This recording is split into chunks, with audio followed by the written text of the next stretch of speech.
Bonjour mes amis des chemins de l'intuition. Alors aujourd'hui, j'ai l'immense plaisir de vous présenter un livre et son auteur. Un livre, voilà, Les arbres totems et son auteur, qui va nous parler d'un sujet absolument extraordinaire de notre passé, de notre psychogénéalogie. Et vraiment, j'ai trouvé le livre tellement extraordinaire parce qu'il fait le lien avec les arbres. Moi, j'adore l'arbre.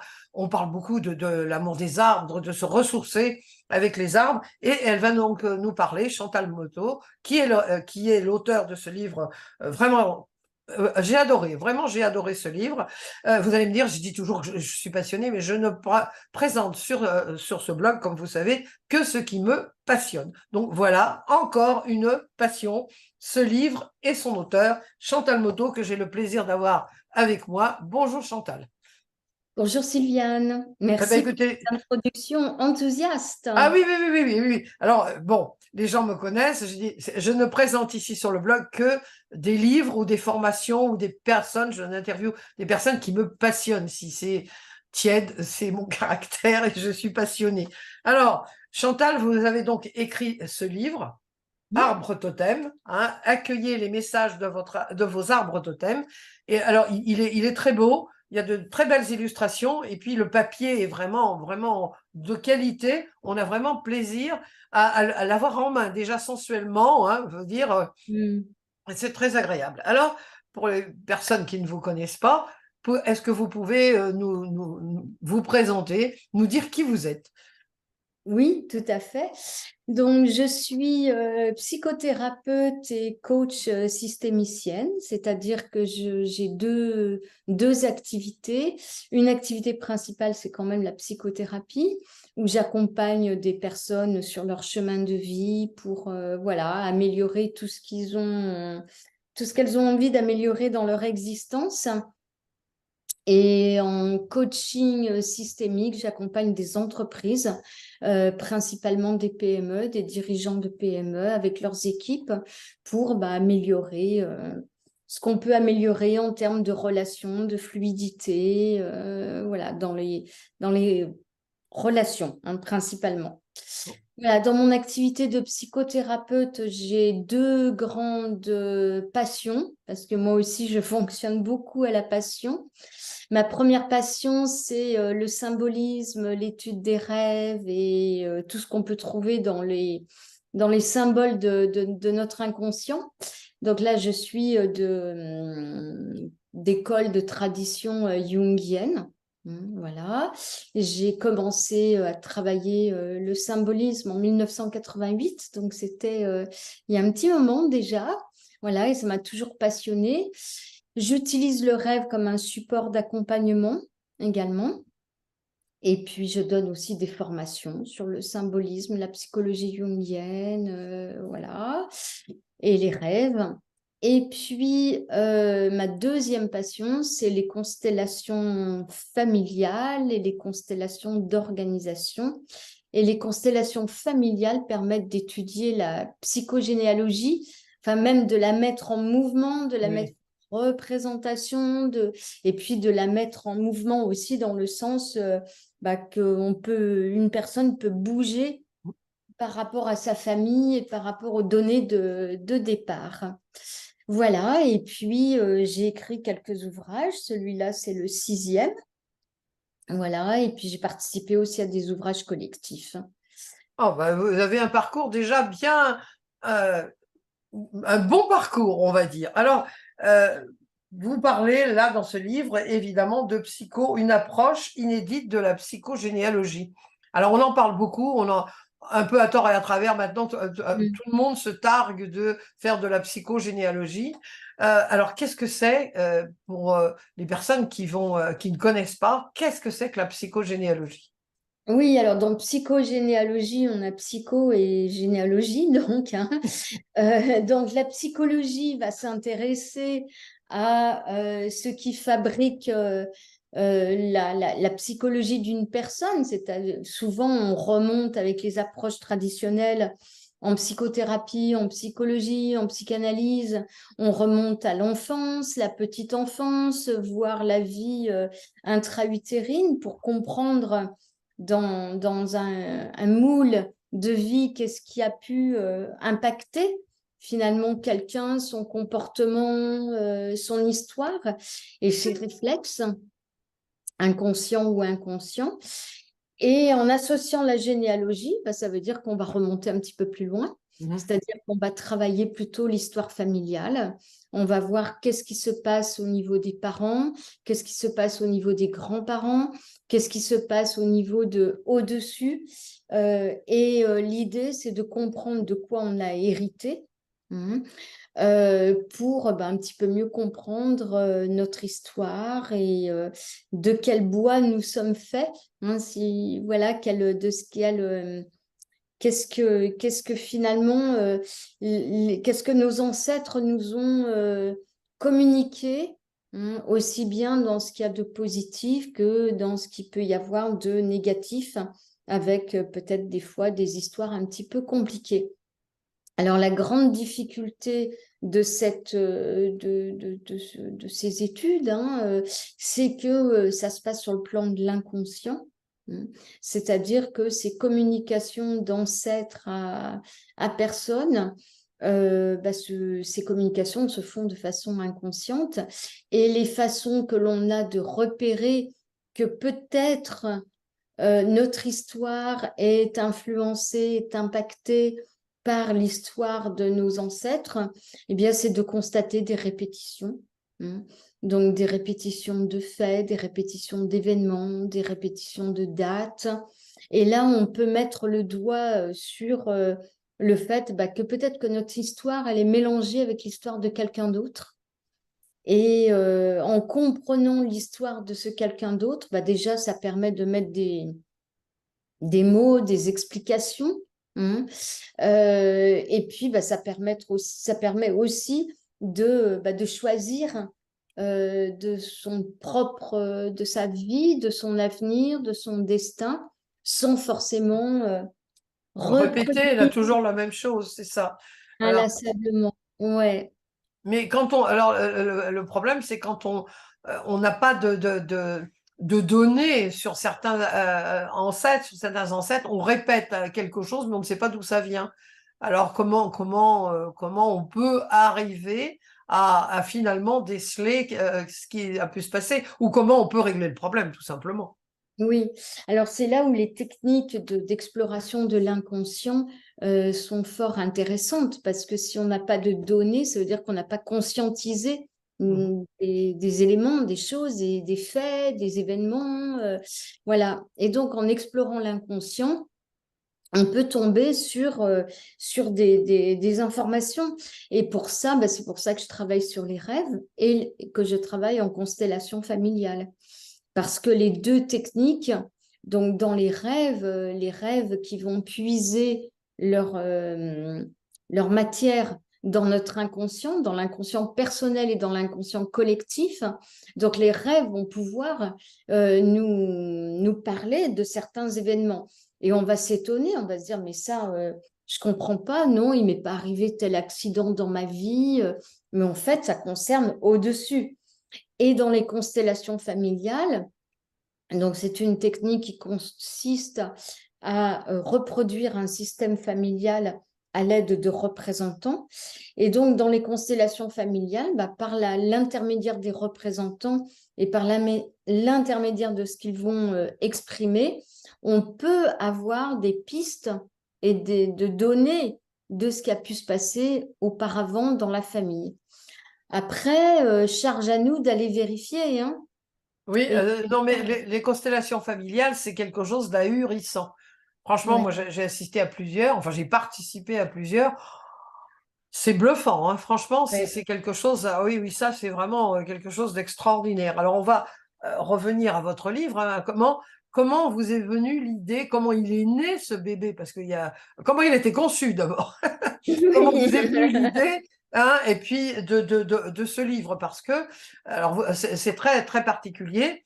J'ai beaucoup aimé le rapport entre l'arbre. Alors déjà, l'arbre, pourquoi avoir choisi l'arbre? Qu'est-ce que représente l'arbre dans notre généalogie, hein, ou notre psychogénéalogie? Que représente l'arbre? Oui. Alors, la petite graine, en fait, si on parle de conception, la petite graine, c'est bien sûr le fruit d'un hasard qui n'est pas du tout un hasard. C'est un éditeur qui m'a demandé d'écrire justement sur la psychogénéalogie.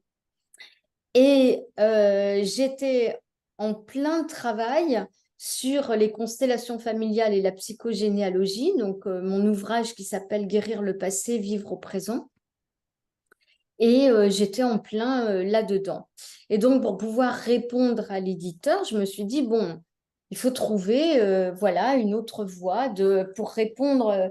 Il doit y avoir une autre façon de traiter la psychogénéalogie. Voilà. Et puis un matin, je me réveille avec une idée en me disant, mais les arbres, c'est un symbole, donc je travaille beaucoup les symboles, hein, voilà.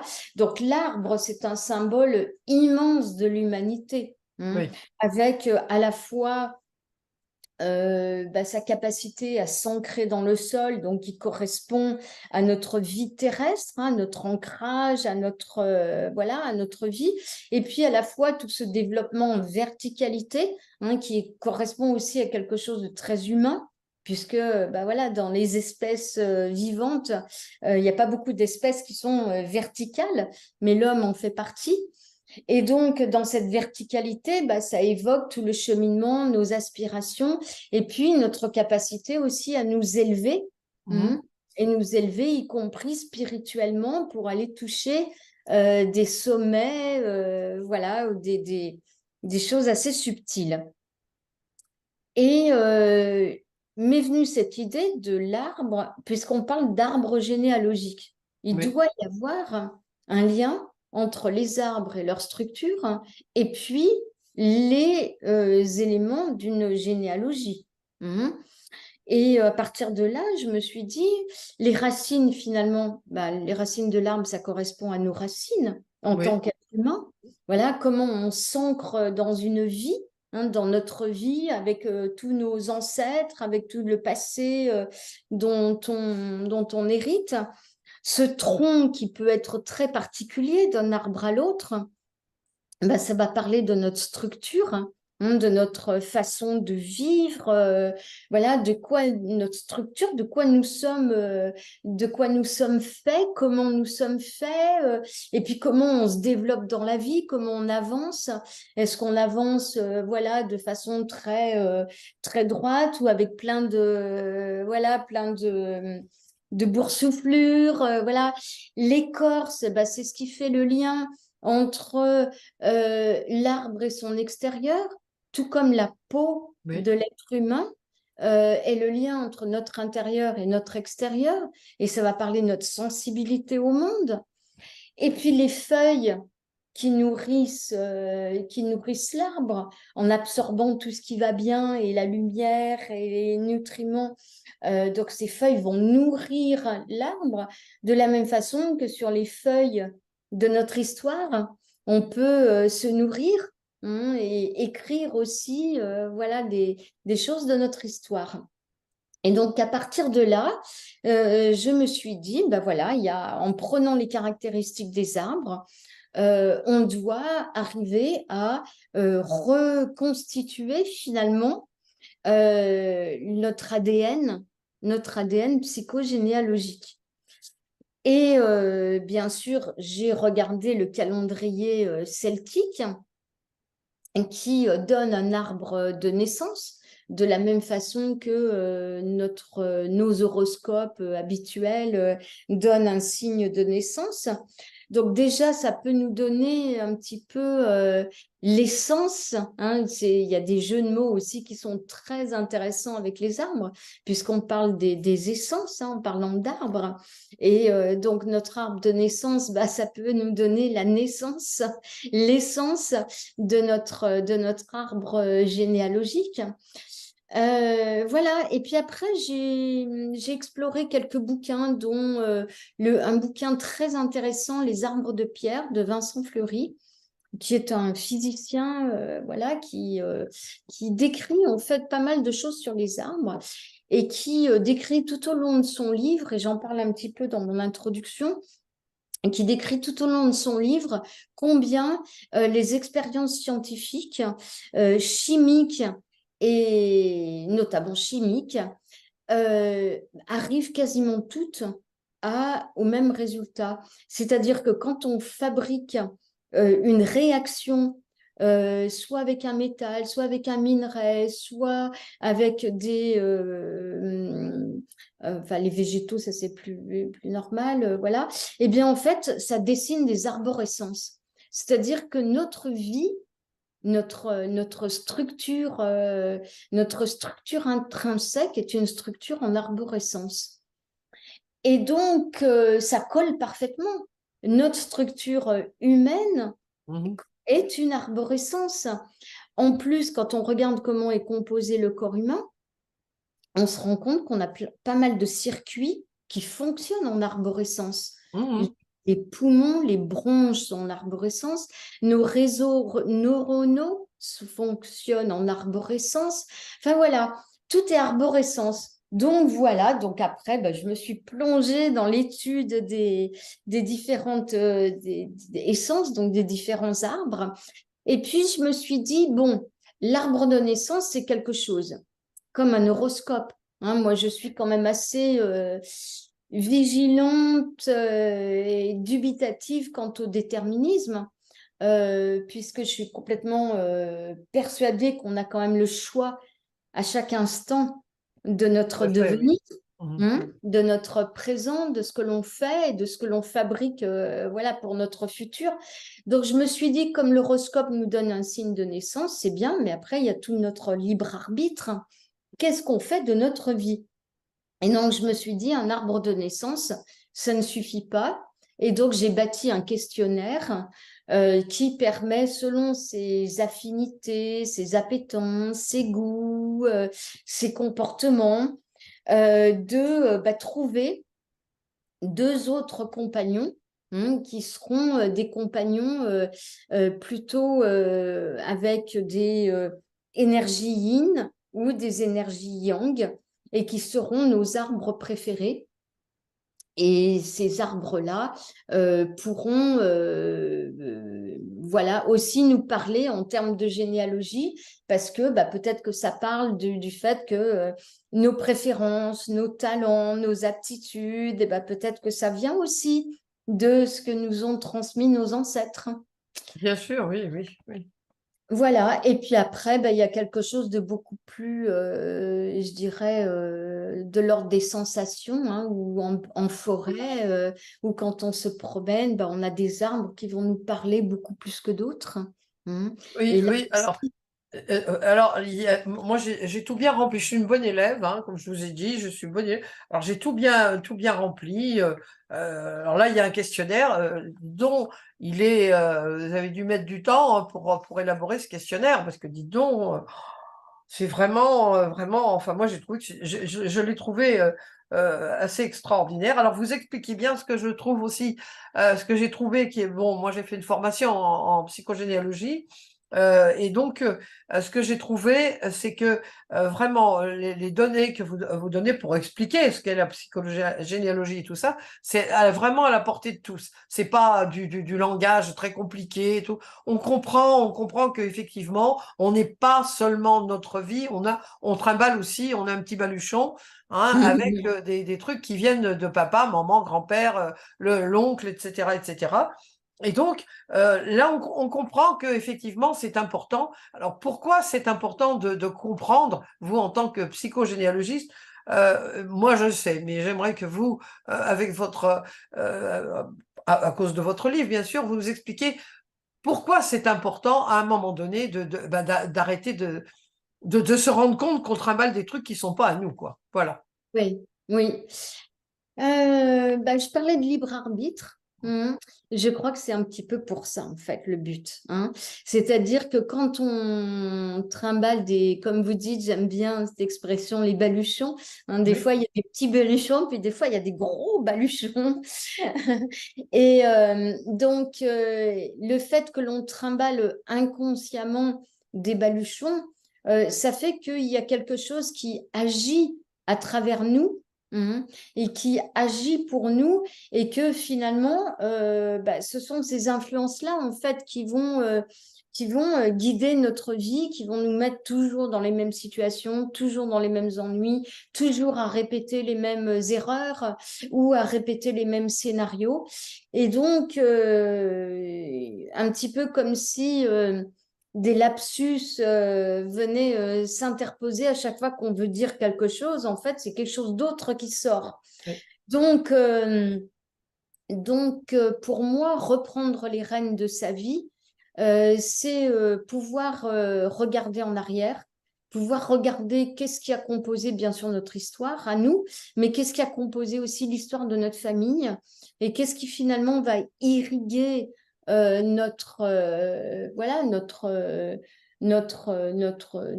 actions, notre quotidien. Voilà. Donc déjà, la prise de conscience est énorme. Parce qu'en se rendant compte, en prenant conscience qu'il y a des choses qui appartiennent plus à nos grands-parents qu'à nous, ou qui nous appartiennent, mais parce qu'elles ont appartenu à nos grands-parents, eh bien là déjà, ça permet déjà de prendre un premier recul face à ce que l'on fait. Et puis, il y a l'auteur des constellations familiales qui emploie une très jolie expression qui parle de communauté de destin. C'est-à-dire que dans une famille, finalement, une famille, elle se compose aussi parce qu'il y a des communautés de destin. Mais ces communautés de destin, c'est peut-être sympa de faire partie d'une communauté, Oui. mais c'est des fois un petit peu moins sympa que d'être toujours sur le destin de vivre, de suivre les pas dans le destin de quelqu'un d'autre. Et donc, ces prises de conscience de ce qu'ont vécu les ancêtres, de ce que les ancêtres ont transmis, ça nous permet de choisir notre propre destin. Et puis peut-être de faire aussi comme un tri, c'est-à-dire de prendre ce que les ancêtres nous ont donné, parce que voilà, ils nous ont quand même avant tout donné la vie. Donc ça, merci pour ça quand même. Et parfois, ils se sont battus pour nous donner la vie, parfois, ils ont subi bien des galères Ils ont fait ce qu'ils ont pu souvent. et ils ont fait ce qu'ils ont pu, souvent. Voilà, ils ont fait ce qu'ils ont pu avec le bagage qu'eux-mêmes avaient, hein. Exactement. C'est pas toujours facile non plus, hein. Exactement. Et puis, bon, il y a certaines époques qui étaient vraiment pas faciles, hein. Ceux qui ont Non. dû affronter les génocides, les guerres, les famines, les maladies. Enfin, bon, voilà, notre histoire, elle est quand même peuplée de choses un petit peu difficiles, hein. Voilà, donc en prenant conscience, on va pouvoir prendre voilà, le bagage, les talents, les ressources des ancêtres, mais à un moment, on va pouvoir choisir aussi de suivre une autre voie, de pas faire pareil. C'est pas parce que la lignée des femmes a été soumise que j'ai envie d'être soumise. C'est pas parce que voilà, on a une honte par rapport à l'argent que je vais avoir honte par rapport à l'argent. C'est pas parce que voilà, les gens ont culpabilisé que je suis obligée de culpabiliser, etc., etc. Donc c'est voilà, c'est ce genre de détachement qui est vraiment libérateur. Mais voilà, j'insiste aussi sur le fait que le détachement doit se faire aussi en acceptation.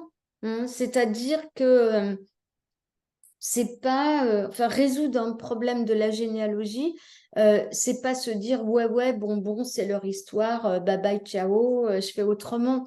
Non, c'est aller trouver l'histoire, c'est accepter l'histoire. Des fois, c'est pas très marrant de se dire que les grands-parents ont fait ceci, ont fait cela, voilà, ou les parents, voilà. Donc ça passe par une phase d'acceptation, de confrontation, d'acceptation, et puis après de se dire bon moi j'ai aussi envie d'honorer mes ancêtres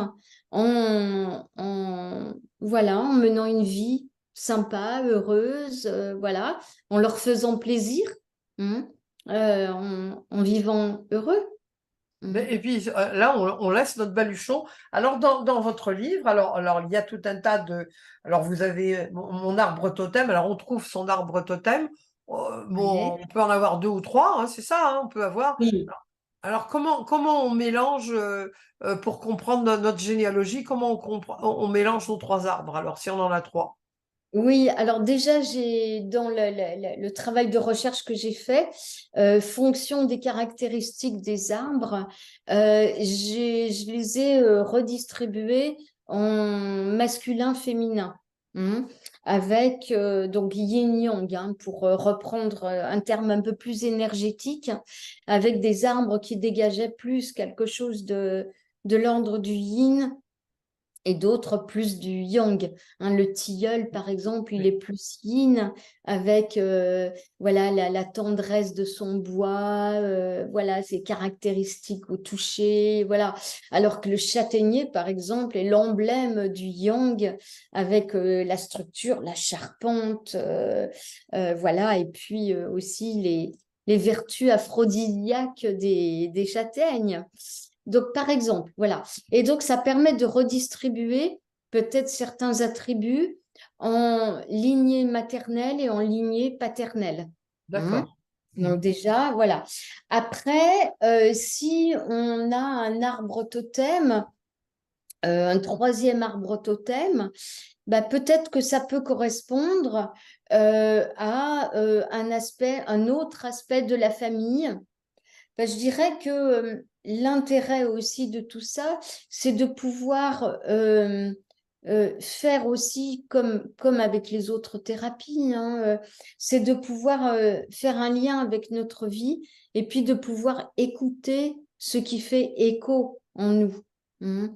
Peut-être qu'il y a, voilà, avec un arbre, il y a quelque chose qui fait très fort écho en nous, avec un autre arbre également et un autre arbre encore également.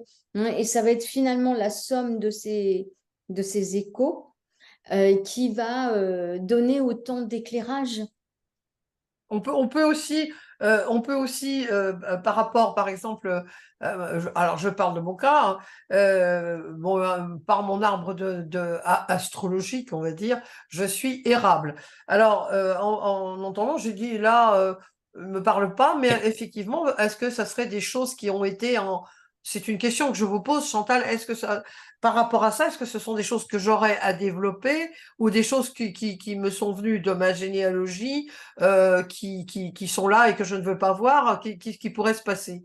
Je ne me reconnais pas trop dans l'érable, mais parce que c'est sucré, parce qu'on fait le sirop d'érable et tout ça. Et puis bon, c'est vrai que moi je suis très animus, donc très masculine, je ne veux pas dire le terme masculin, mais plus dans les compétences ou les qualités, ce qui est attribué au masculin, on va dire. Et donc peut-être que l'érable avec son sucre, c'est peut-être à développer la tendresse, le côté, comment dire, le côté plutôt sucré, on va dire, de ma personnalité. Non, c'est une question que je vous pose. En vous entendant, ça m'est venu comme ça. Oui, tout à fait. Après, il y a aussi la dimension symbolique, hein, du sirop, un peu comme le miel d'ailleurs, hein, Oui, c'est un peu la même symbolique qui peut être interprétée sous plutôt la forme de qu'est-ce qu'on est capable de fabriquer. Hein. Et c'est quand même une sacrée vertu de pouvoir fabriquer un élixir comme oui. ça. Donc, ça peut être à partir de tous les talents et les ressources que j'ai. Peut-être que je suis capable de fabriquer quelque chose et quelque chose qui peut adoucir la vie des gens, peut-être aussi, peut-être être apporté dans la douceur relationnelle, peut-être apporter quelque chose. Voilà, ça c'est pour le sirop. Une autre caractéristique de l'érable, en lien avec ce que vous avez dit sur le caractère plutôt yang, bah, c'est les couleurs de feu de l'érable. Mhm. Oui, Donc là, on est sur quelque chose de, même s'il y a cette douceur du sirop, il y a aussi le feu oui. de couleurs, hein, de l'érable qui sont waouh. Mais en même temps, c'est un feu qui n'agresse pas.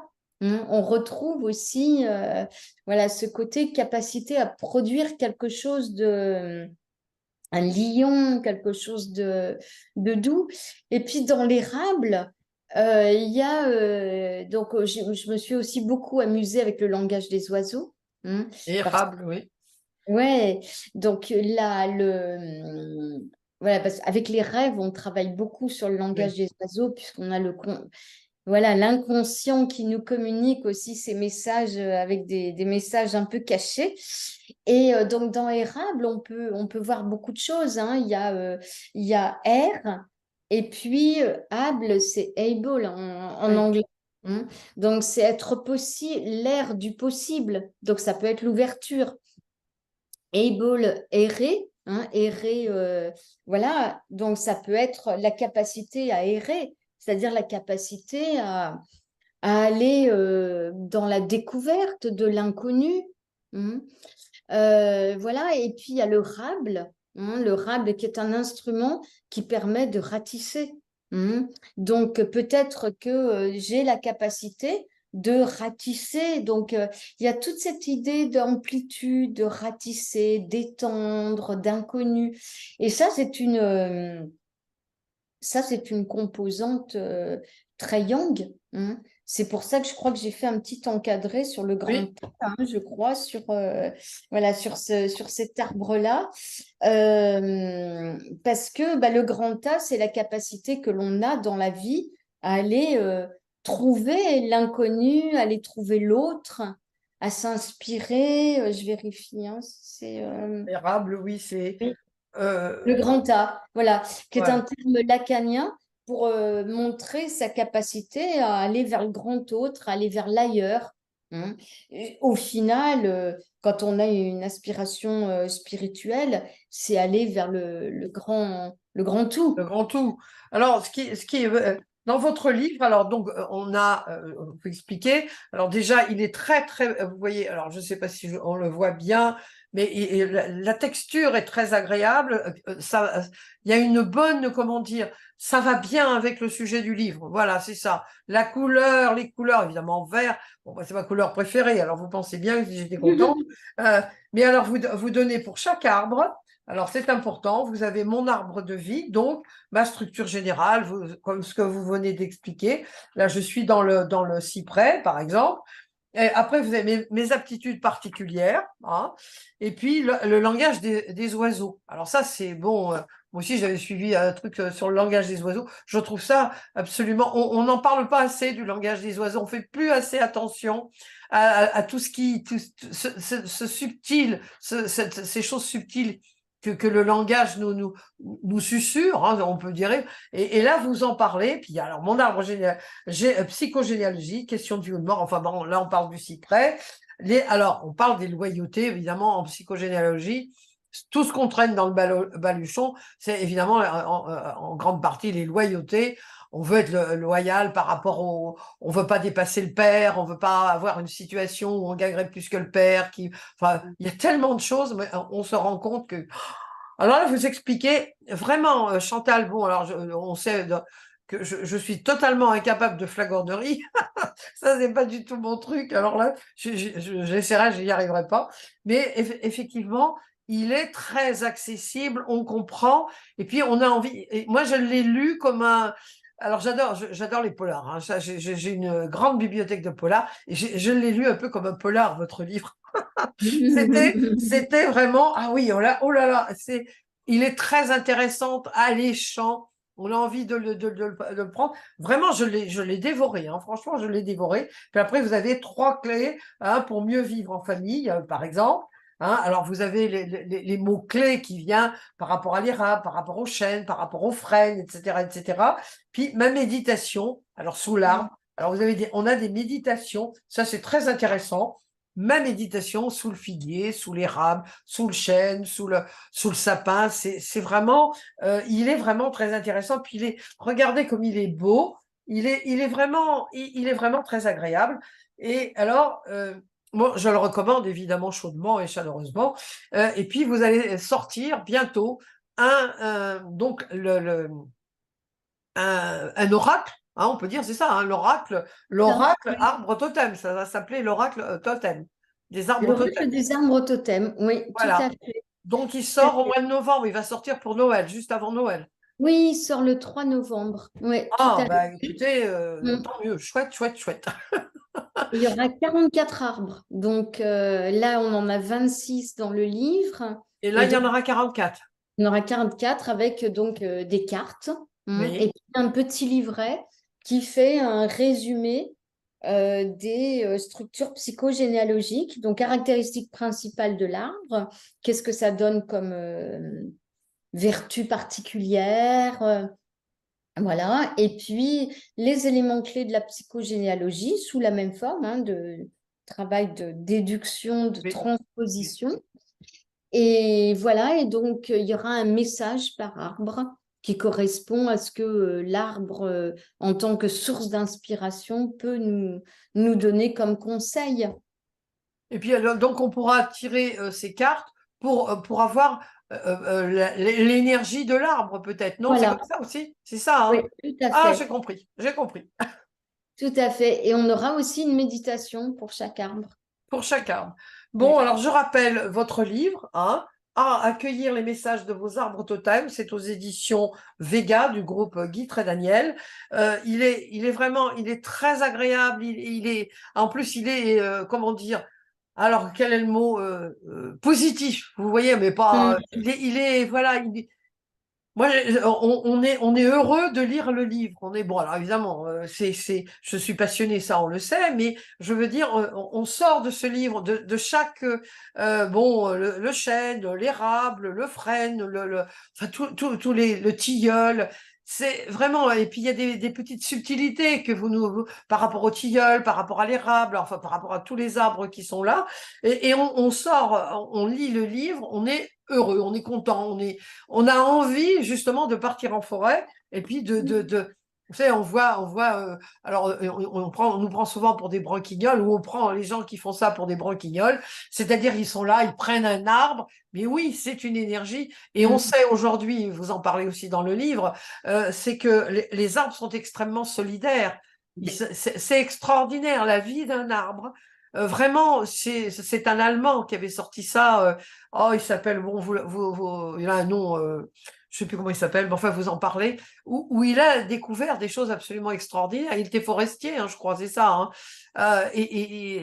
L'arbre est solidaire, enfin, il avertit aussi les autres Mm. arbres quand il y a comment dire, par exemple, pas les girafes, mais il y a un animal, je me rappelle plus lequel, qui les détruit complètement, et ils fournissent une espèce, pas du venin, mais un truc qui est répulsif pour ces. Alors, je ne sais pas si c'est c'est en Afrique, je l'ai lu. L'acacia, c'est l'acacia. Ah, ben voilà, c'est ça. Donc vraiment, alors je Mm. remontre et je vous félicite vraiment. J'attends avec impatience votre oracle. J'espère avoir le plaisir de vous interviewer de nouveau et présenter l'oracle parce qu'effectivement, on s'en servira peut-être d'une façon un peu différente, hein, je Oui. crois. Hein, c'est ça. Donc, je vous donne rendez-vous au mois de novembre. J'espère qu'il n'y aura pas trop de retard pour qu'on puisse l'avoir pour Noël. Hein? Je pense pas, Eh j'espère. ben Pas oui, prévu, alors il ne c'est sera pas pas. prévu. Ah ben écoutez, moi je Mm. vous attends de pied ferme. Hein. Alors vous donnez aussi des formations, hein, vous faites des formations. Alors je vous ai posé la question, mais probablement que des personnes se demanderont. Donc pour l'instant, c'est à l'étude. Hein. Faire des séminaires ou des ateliers là-dessus, vous étudiez la chose. Pour l'instant, ce sont vos formations. Voilà, je vais vous mettre le lien du site, donc les personnes pourront se rendre sur votre site pour d'éventuelles consultations ou participations à des stages. Voilà. Mais écoutez, Chantal, vraiment, j'ai été ravie, ravie, ravie. Et alors, je remonte, hein, pour le coup, je remonte encore le livre, hein, parce que regardez comme il est beau. Regardez comme il est beau, évidemment, vert, arbre, Mm. vert, Mm. hein, Mm. verdoyant. Et je vous remercie infiniment d'avoir accepté cette interview.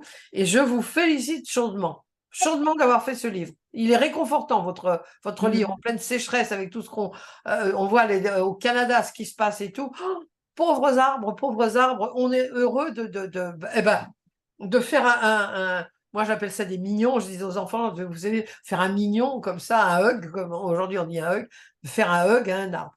Voilà. Mhm. Oui, merci beaucoup Sylviane.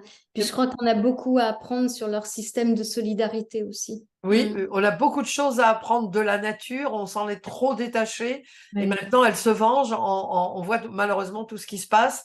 Elle n'est pas contente, la nature, hein. Et elle a Oui. raison parce qu'on l'a tellement maltraitée.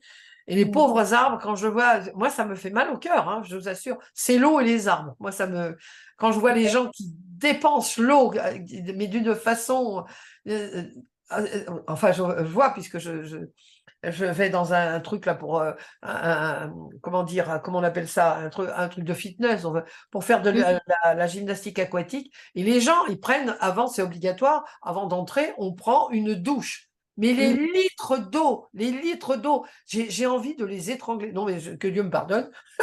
Mais tellement les litres et les litres, ils se rendent pas compte de ce qu'ils sont en train de faire, parce que l'eau devient, ça va valoir de l'or, ça vaut déjà de l'or. Ouais, ouais, Hein. ouais. Et les Oui. arbres, pareil, voilà, les arbres, nos amis les arbres. Écoutez, Ouais. Chantal, merci pour ce livre, et puis à très bientôt pour votre oracle. Merci Sylviane, merci à vous et Au bonne revoir. continuation.